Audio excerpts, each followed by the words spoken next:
nagpupumiglas yan na sumampa dito, at pwedeng maipit yan ng U-box po natin.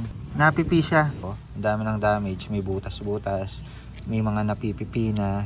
Swak na swak. Hindi siya sobrang laki, hindi siya sobrang messy. Tignan, no, 'di ba ang linis?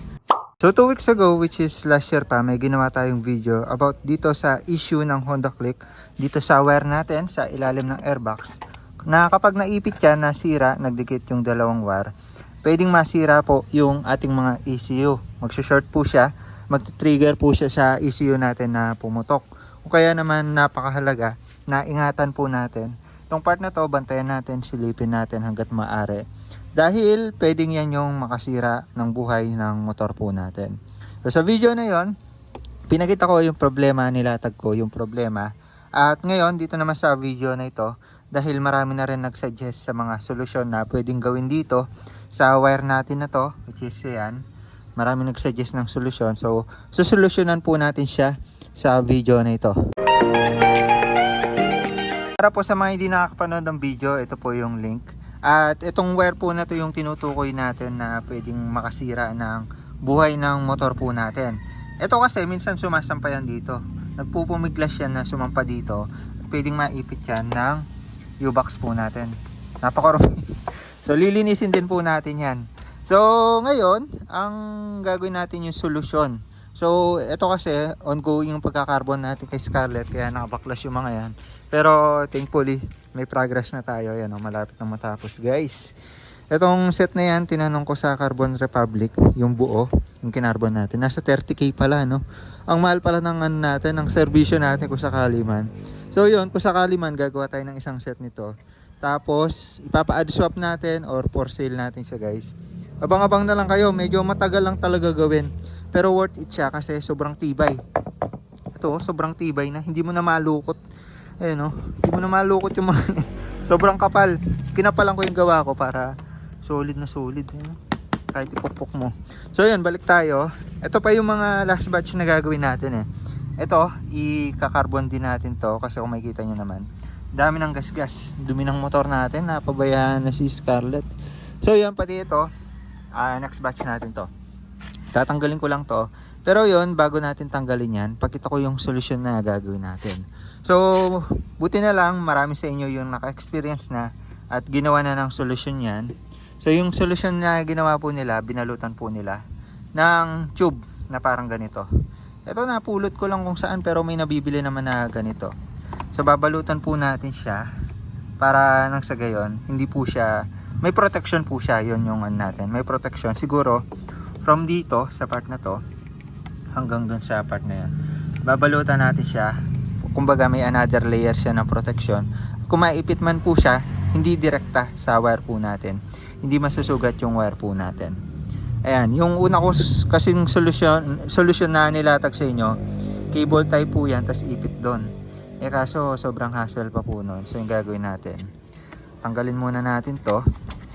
Ayan, tapos may ano po siya, electrical tape na nakabalot, no? So tatanggalin po natin siguro yung another layer na to. Ito kasi parang nilagay ko na to Tapos ilalatag po natin to para may another protection. Lagay na lang ako ng link guys. So yung lalagay kong link is kayo na mamili ng haba, pero kahit isang dangkal lang siguro, kakayanin na yon. Tapos pwede rin another solution, balutan nyo ng makapal na electrical tape. Ang importante dyan, nasilip nyo kung medyo matagal na yung inyong mga motor, medyo mataas na yung odo, masipat nyo siya kasi katagalan sa motor talaga natin, yung airbox nagbabibrate at naiipit to, nakakayod, at di natin mamalayan, pwedeng masira na yung motor. In some cases naman, kinakain ng daga. So yun, tsaka linisin na rin natin to. So babaklasin ko lang din to guys kasi ikakarbon natin to, pati itong OEM Terhager natin, kakarbon din natin yan. So yun, sa pagtatanggal ng cover ng sensor natin, may tornilyo lang tayo natatanggalin dito, allen. Ang dumi sa loob, may washer pa. Ay, hindi na nalinis. Lilinisin natin yan. Tapos dito may 10mm, so iniluwagan lang natin para matanggal yung lock niya dito.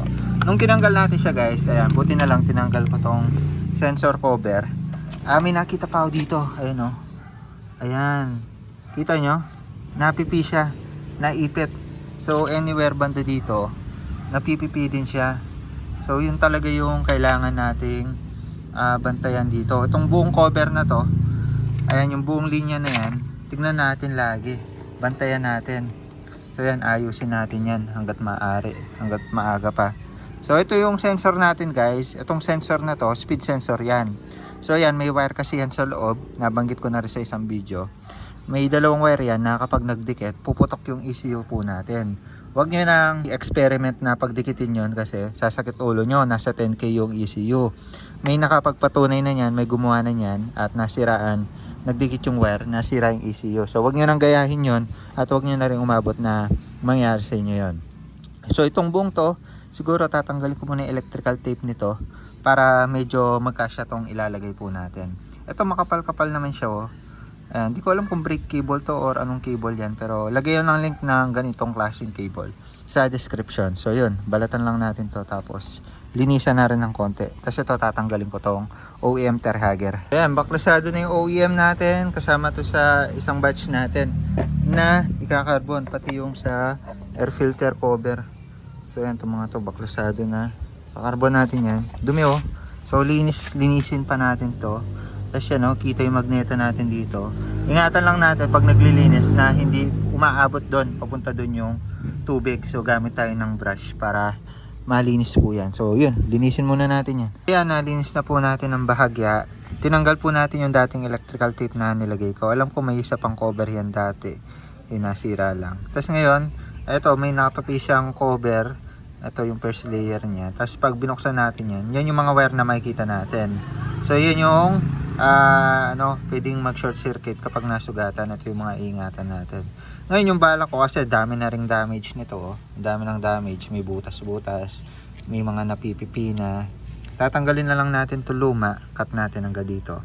Tapos lagay natin itong isang cable.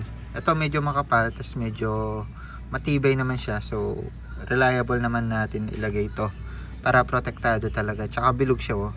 Matibay niya. So kung mapipipi man yan, hindi naman siya agad masisira, hindi naman siya agad madadamage. So ngayon yung gagawin natin dito para may pasok ng wire, hindi natin kakat yung wire kailangan natin is tabasin sa gitna, tapos ipupulupot natin yung wire. Wag kayong magkakat ng wire dito kasi pwedeng pagmulan yun, baka yun pa yung pagmulan ng pagkasira ng ECU nyo kapag nagbalat kayo dyan. So dire-diretso yan hanggang dito. Ito rin, wag nyong masyadong babasain kasi andyan yung sensor, speed sensor natin hanggang doon. So cut lang natin hanggang dito yung cover.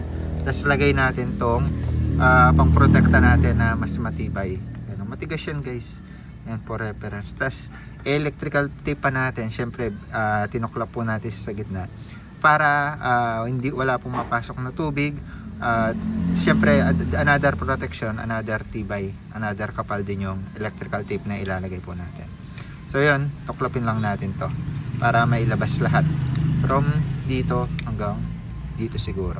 Yan. Kita ko lang sa inyo yung pagkatanggal natin, ang daming dumi oh. Ang daming alikabok. Though hindi pa yan basa nung tinanggal natin kasi nilinis na lang natin. Pero ang dami niyang alikabok sa loob. Itong cover na to, tsaka ang lutong niya na, ang tigas niya na oh. Kaya siguro napipipi din, sobrang kapal. So ilalagay natin, bilog na bilog. Ito sobrang kapal eh. Ano, tsaka ang dumi na niya. Kumukunat na. Buti na lang talagang nilinis natin ngayon. So linisin ko lang to ng konti bago ilagay to, itong bago. So ayan, natuklap na natin to. Ayan, buo. May ilalagay na natin yung mga wire. So sinakto lang din natin sa haba ng wire para walang labis, walang kulang. Tapos electrical tape natin. Mas okay ito para sa akin no, kasi bilog lang siya. Tapos parang matibay compared dito na parang no, daming lukot. So yan, pasok lang natin to. Ewan ko lang kung may mahanap ako sa online nito, yung kamukhang kamukha nito. Ayan, kasi may nakita ko yung mga pang fuel hose, pero matibay naman yun.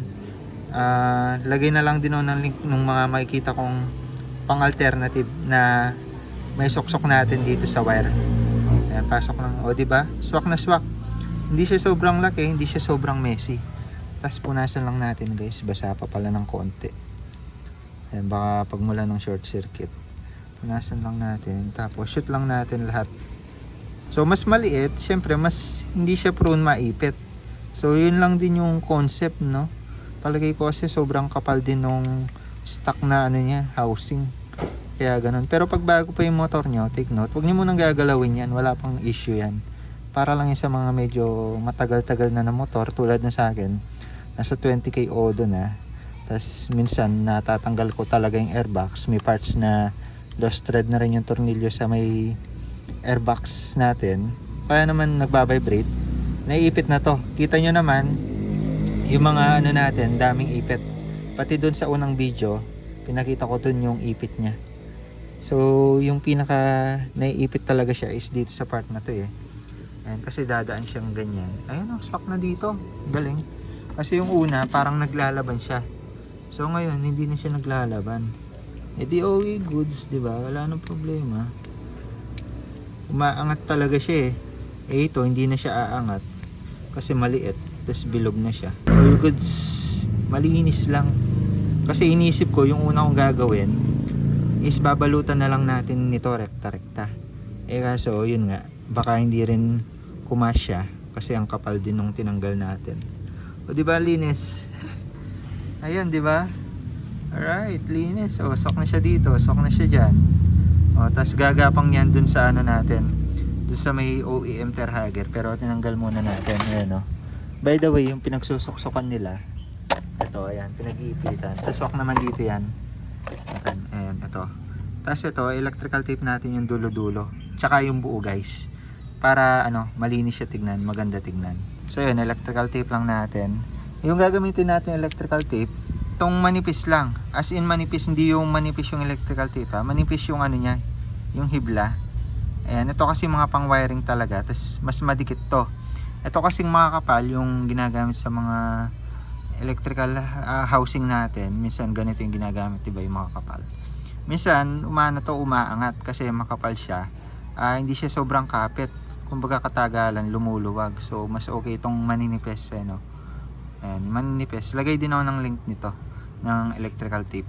Yun, paikutan lang natin siya ng buo mula dun sa dulo.